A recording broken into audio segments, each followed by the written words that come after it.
now is the weekly poll. We will see what books successfully will make the list this week. Hey, the champ is telling you to do something. All right, you know what?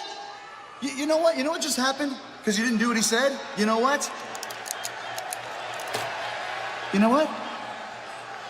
You just made the list!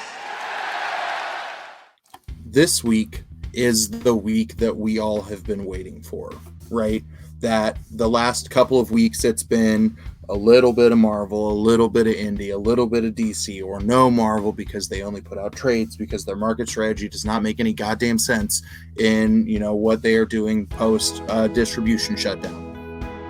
This week is one of those massive weeks, right? That, I know some people pull 4 or 5 books a week. This week, I think I had 11 or 12 initially, but this week is going to be a return to the good old heavy, the reading weeks that I was enjoying at the end of the fall or at the end of the winter, in February or March before everything decided to fall down.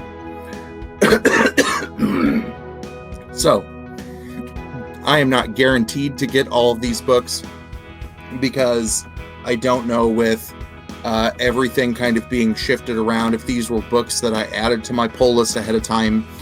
Some of these books I don't know if my primary LCS will get all of them, but these are the books that are coming out this week that I'm really, really excited about. So from DC, Batman number 92. I know there have been a lot of people who have been critical of Tynion's run on Batman, that there are a lot of people who have been critical of Tynion because they say it's not as good as Tom King.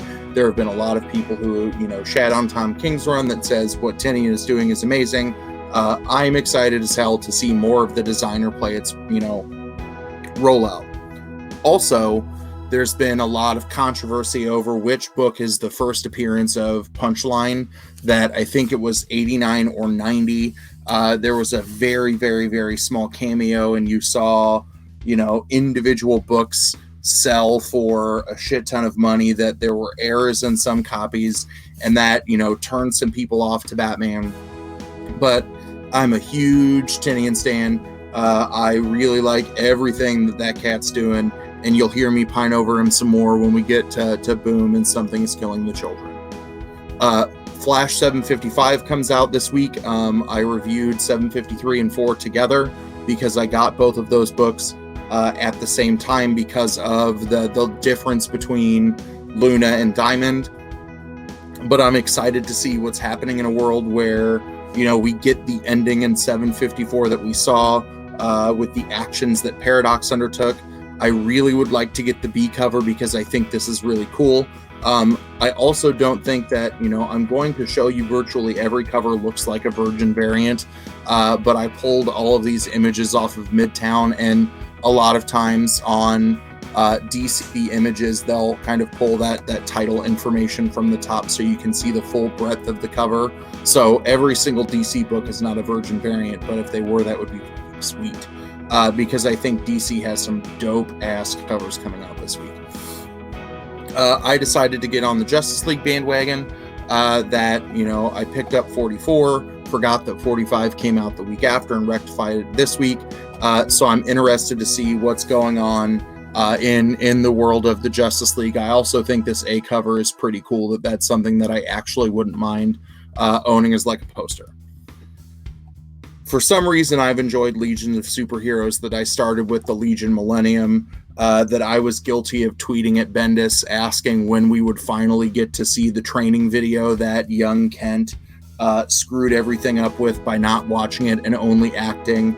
But I'm kind of excited to watch Legion unfold, that, while I'm casually reading Justice League as my full team-up book to counterbalance, all of the X-Men reading that I'm liking, I understand more of what's going on in Legion, and I'm in, just have a better base of knowledge. So I actually don't mind the run. I think this cover looks kind of sick. So I'm excited to see if they can fix the timeline, or if there's going to be a new 2.0 training video to fix everything. I've talked about how much I love the Lois Lane book.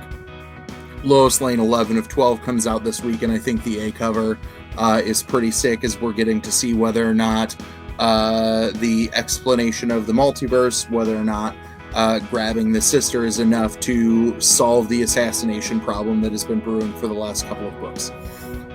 There are a couple of books on this list that I don't know if I'm going to pick up, and I hope a couple of my folks who read a lot of DC or preview a lot of DC can answer this. Batman The Adventures Continue #1 comes out this week. I think the A cover looks kind of interesting, and I'm looking for some help on whether or not I should invest in this.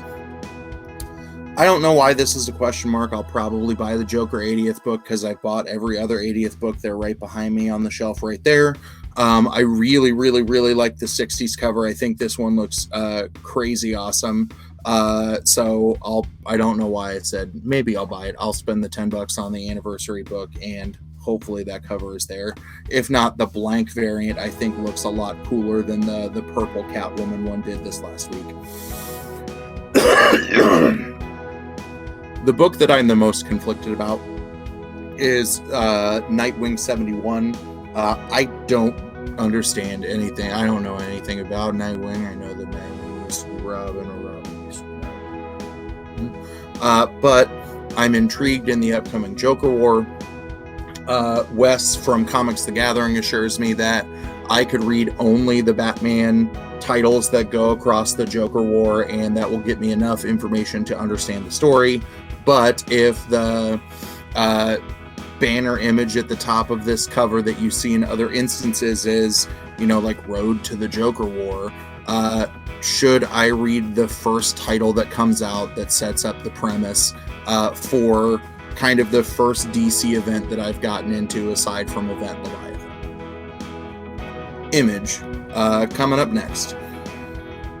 Decorum #2 looks really, really interesting to me. That it's a Hickman book. I've enjoyed the Hickman Image books. That I got into comics to read Hickman on X-Men during the quarantine when you could buy all of Hickman's Image books on Humble Bundle for $18. I started flying through East of West, the Manhattan Project, Masks from Mars, the one about the news and assassins that was pretty dope.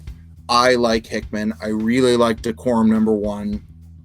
Both of these covers are insanely cool. Both the A cover and the B cover are very, very dope kind of wraparounds.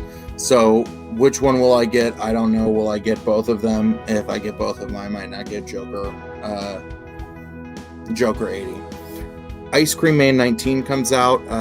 Shaquille, who, at Shaq for DC Comics speaks as loud and proud for Ice Cream Man as he does Killadelphia. We are on the same Killadelphia bandwagon. I asked him when I interviewed him a couple of weeks ago to sell me on Ice Cream Man, and he successfully did. I've got volumes 2, 3, and 4 of the trade behind me on the shelf, and I'm waiting for #1 to come in. I know that it's not a true linear story, that I don't need to read every single book in order, but I'm stubborn and I will wait for it. But I'm going to pick it up.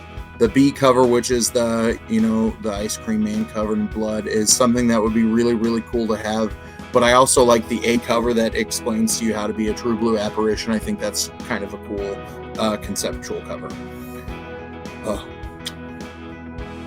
The title that I have missed probably the most is Killadelphia. Killadelphia comes out this week.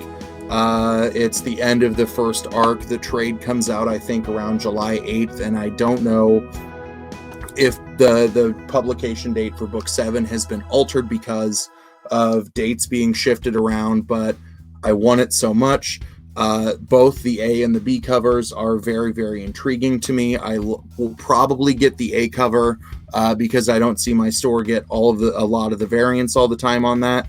But I also like it because it bookends the 1A cover that came out, where you see the main character kind of rocking the shovel in his initial quest to open the series. But I'm really, really excited for this. And, there are a lot of folks who will be eating a I told you so if you decided to not read Killadelphia just because you're not into vampires. Also, Undiscovered Country 6 comes out this week. I believe this is also the end of the first arc. I've loved everything that has gone on. I'll be honest that, this book is so intense in terms of all the nuances of what have happened that I will probably sit down and binge 1 through 6 together again, so I can kind of be back in the mindset of just the insane world that Snyder and Soule have set up in this title. Next up, boom. Something is Killing the Children. If Killadelphia is the book that I think I may have missed the most, Something is Killing the Children is in second by just a tiny, tiny hair. That Something is Killing the Children will have a special place in my heart, because this is the first book that I actually tried to review on its own. I think it's a fascinating story. This is one of the few books that I immediately, lived up to the Chops Comics motto of buy the singles, buy the trades, because I think what Tinian and Weather Deladera are doing on this book are just phenomenal. And I'm ready for the second arc to kind of continue and march on. I'm very excited, and just the cover work continues to be amazing on every single installment of this series. This book, I have not read Faithless #1 or Faithless Part 1. I know that it exists, and I can't remember who is writing Faithless, but Maria Lovett is the artist on Faithless 2, and I just finished reading before the COVID madness the work that Maria Lovett wrote and drew themselves, Heartbeat, and it was just a fantastic story. I love the way that Maria kind of creates the art that was in the book. It's something that draws me in, and in seeing this a cover for Faithless 2 book 2 really draws me in to kind of want to check out the story. So if there's anybody out there who's read Faithless or Faithless 2 book #1 and you think I should get into it or have a way to kind of sell me on it, I'm more than open ears. But this is the only kind of iffy boom title for me, just because I don't know how much of a financial or mental investment I have to make to play catch up. Aftershock has 2 books that I'm real excited about coming out. Artemis and the Assassin #2.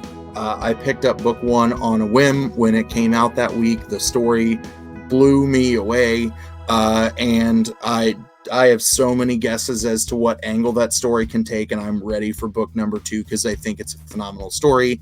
The same is true with Kaplan and Kowalski's Join the Future. That the owner of my LCS sold me on Join the Future, and I think I sold him on Artemis and the Assassin. But I'm excited to see what kind of happens after the explosive conclusion of book 1. AWA is the first title that I don't know 100% if I'll be able to get at my LCS. My LCS had Red Border, but they didn't have Year Zero. So now with the AWA release that's coming out this week, Old Haunts #1 is something that I'm really intrigued in. Again, everything that I've looked at from AWA has been ridiculously high quality. The art and the storytelling has just been amazing. And I talked about AWA in the news segment last week, where they are opening up a relationship with Diamond to increase their distribution. So I think you're wanting to you need to jump on the AWA bandwagon, because they are putting out high quality, unique stories with their own unique twists, and it's something that you need to support. Mad Cave, I think this one I was early enough in to read. The only Mad Cave book that's coming out this week, I think, is Hellfighter Quinn #2, which is written by Jay Sandlin. You may have heard me talk about Jay last week when I talked about Ashken Comics Pub, where Sandlin is writing a couple of titles for Mad Cave, but he's also writing a bunch of things over at Ashken Comics Pub as well. I don't have Hellfighter Quinn #1 physically, but when Mad Cave did some open #1s for free, I definitely took the opportunity to read it and knew that I wanted to pick this book up. So hopefully it's there. If not, those of you who do get an extra one at your LCS, maybe you can hook me up. And then Marvel. Even though I'm slowly falling out of love with Marvel and I'm getting more and more frustrated with Marvel, this is the wrong week for me to turn my back, because of all of the books that are coming out this week, there are 4 that, I'm going to enjoy no matter what, and I'll go back on my I hate Marvel because they make bad business decisions from last week, and you can judge me, and I'll tell you fuck off. I'm drinking a Hammers.